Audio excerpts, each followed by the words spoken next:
Things aren't going so well between Western men and women, Jean Baudrillard says, in The Perfect Crime and Seduction, his major analyses of current straight relations, an analysis otherwise known as the sweet nothings of the world's best mansplain.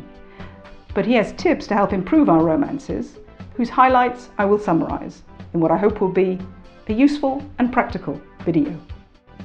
Dating tips from Baudrillard. 1. The asymmetric secret. The sexes eye each other up, squint out through each other's eyes. Where do we find passion now? Men are from Mars and women are from Venus, we're told. We're different, but similarly different. You're a little bit blue, I'm a little bit pink. But since women's liberation, we all exist in the same shape, across the same playing field. We have the same rights and destinies. We blend and merge into each other across a spectrum. We are symmetrical. Not for Baudrillard. He isn't a fan of woman as the projective resurrection of the self-same, the twin-like, incestuous figures that we've become. We are sliding from ecstasy to mestasis, he warns, because we're forgetting that the differences between male and female are vast and asymmetrical, cannot be liberated.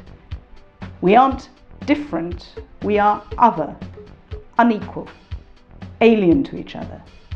The feminine is not opposed to the masculine, but plays with the masculine, somewhere beyond sexual difference. And that's the joy of life, Baudrillard says. Being so different means that when male and female come together, we wipe each other out, we lose ourselves, which is good. Connecting with something really other forces us to go beyond our identities. And wiping each other out is good because it is the secret truth that we all know. The world is nothing, we come from nothing, nothing really exists in real time, especially our identities. It's all a bunch of crock ending in death, whose only possible consolation comes from chiming that truth in connection beyond words with each other. A connection that our lying culture commodifies and cookie cuts from us today. For the secret never lies in the equivalent exchange of desires under the sign of egalitarian difference. It lies in inventing the other who will be able to play on and make sport of my own desire, defer it, suspend it, and thus arouse it indefinitely. Guys, remember, hygiene is important. If you're returning to the dating scene after a long sabbatical, trim your nose hairs. 2. Inherent female privilege. What's the inherent difference, the inequality between men and women, according to Baudrillard? First, women grow up with the potential to give birth, with all the magic, purpose, connection, and backdoor routes to immortality that entails. Second, men are vulnerable to the beauty of bodies, male and female bodies, in a way that women just aren't, despite all the Chippendale calendars and Cosmo centerfolds. Men get off on bodies, and women get off on experiencing the power that their bodies have over other bodies. That's a power imbalance with a massive potential for abuse. Poor men. No wonder they've tried to tell us that we're dumb and docile and monogamous and less sexual and inherently powerless. No wonder they've rewritten history to tell us that women never had any power at all until our recent liberation. So we're shocked, for example, to read that the Druids that Julius Caesar fought in Anglesey in 60 AD were mainly women. It's no wonder men have hated us and used their greater physical strength to build the modern world of production as a phallic fortress against us, to try to control us and our bodies and make us forget the power of our privilege by projecting their own hysteria into our motives. The cost of total disenchantment, we would enjoy a total immunity. And men have erections, definite physical proof of the power that somebody has over them. That's the third part of our privilege. Women can keep it vague. Ladies, dating a new man gives you the opportunity to change your look. Why not show up wearing a leather jacket and a lacy t-shirt? Or a 14th century coat hardie? He won't know it's not the real you. Have fun with it. 3. The turn of the hand. Keeping it vague and ambiguous, not wholly buying into reality, is women's great asset. The immense privilege of the feminine, the privilege of having never acceded to truth or meaning, and of having remained absolute master of the realm of appearances. Being master of the realm of appearances may seem like meagre gruel compared to being the master of the realm of reality, as Baudrillard says men are. But for Baudrillard, appearance, the void, the knowledge that things aren't in fact real and set as we pretend they are, that the only things we can actually be sure about are death and uncertainty, is the deep, true fact about the world. As we all secretly know, the truth that always upturns everything else and seduces us. For Baudrillard, this seduction's got nothing to do with rouge and lace, and everything to do with playing with the world, stepping back from the world. Nothing can be greater than seduction itself, not even the order that destroys it. Seduction has no power of its own, only that of annulling the power of production, but it always annuls that. This advice can seem perverse, wrong, insulting to very real horrors. But no one has ever been dispossessed of the power associated with seduction. Yes, women have been dispossessed of their bodies, their desires, happiness, and rights, but they have always remained mistresses of this possibility of eclipse, and so have always been capable of eclipsing the power of their masters.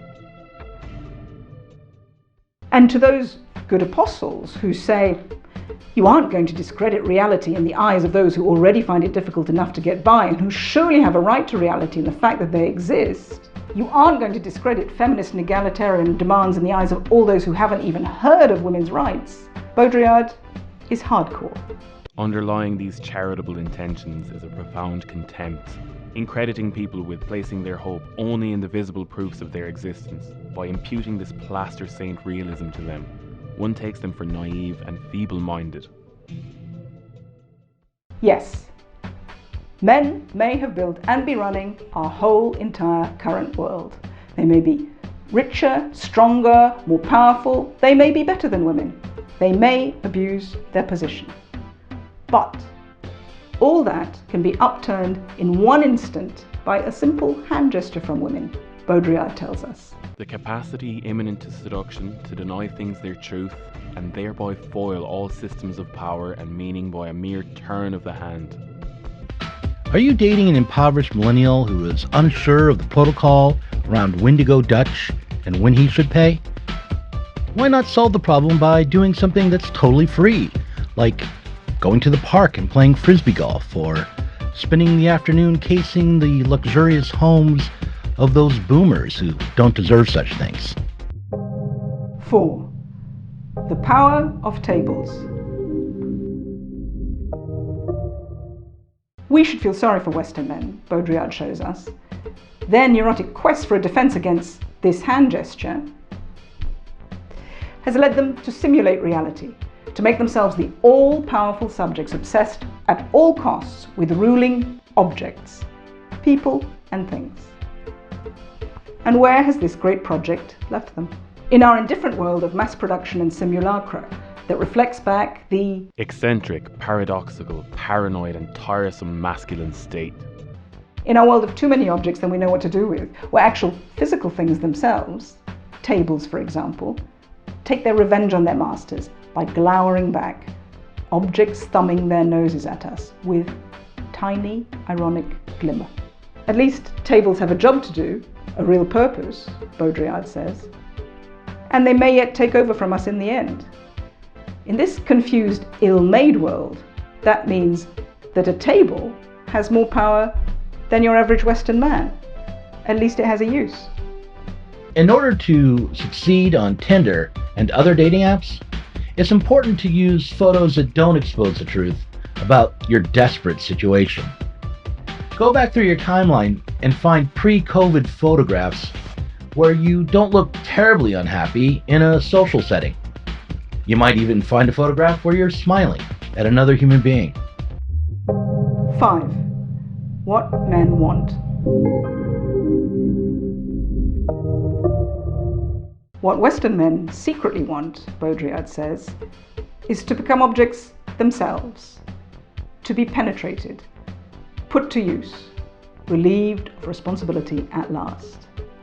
to search for things unaffected by their project they've imprisoned us all in, to be taken back to the attraction of the void. Don't forget to use the Zer0 Books coupon code when you're ordering your favorite sex toys from monstercock.com. Strap-ons, dildos, and vibrating eggs are all half off if you type Zer0 Love before ordering. 6. Playing with death is better than sex. How very capitalistic and production-based Baudrillard shows us to think that sex is the thing when it is just a disenchanted form of seduction. A culture that produces everything, makes everything speak, everything babble, everything climax. In the absence or denial of the orgasm, superior intensity is possible. There is something stronger than passion, illusion. There is something stronger than sex or happiness, the passion for illusion. Sex is part of nature, and we must not trust nature. One must rid oneself of the idea that all happiness derives from nature, and all pleasure from the satisfaction of a desire. Nature wants us to procreate, like animals do, but we have built a more complex culture than other animals. We are, perhaps, more aware.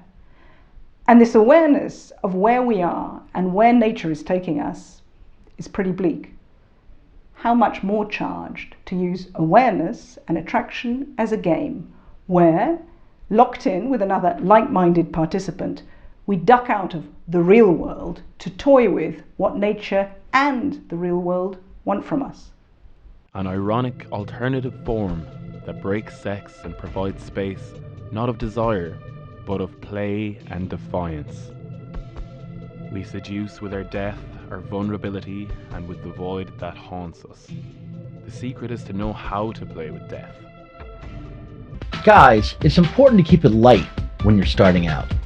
Tell her a joke or a story, but don't tell her about your rough childhood or your secret fears. And for God's sake, don't start blubbering again like you did last time. 7. Don't do it. The best relationships these days, Baudrillard says, are never consummated, are never even acknowledged in words. The purest thrills are to be found in the seduction of the eyes. Where looks alone join in a sort of duel, an immediate intertwining, unbeknownst to others. A single subtle instant, as in a stroke of wit, the sealing of an indestructible pact amongst the participants. Once the delightful tension of the gaze gives way to words or loving gestures, the intensity declines.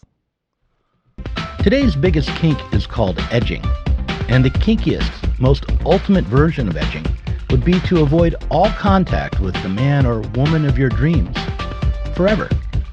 Just hold it all in. Can you make it to the grave? 8. Don't settle.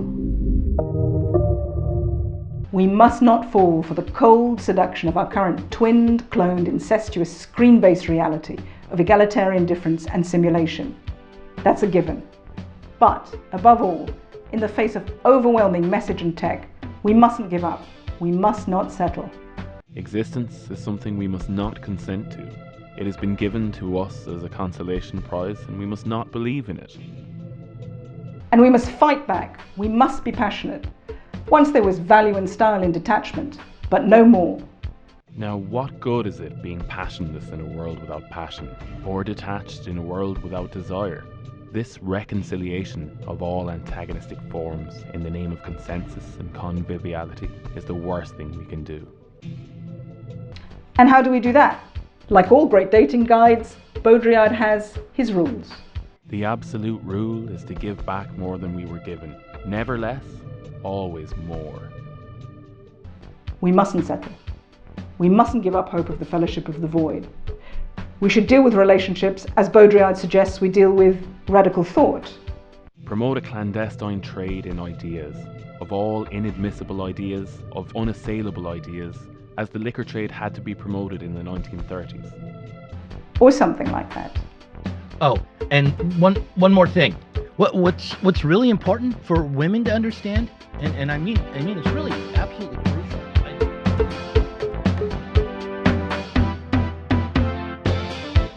If you enjoyed this video, you might enjoy my novel Twice, coming from Zer0 Books in June 2021.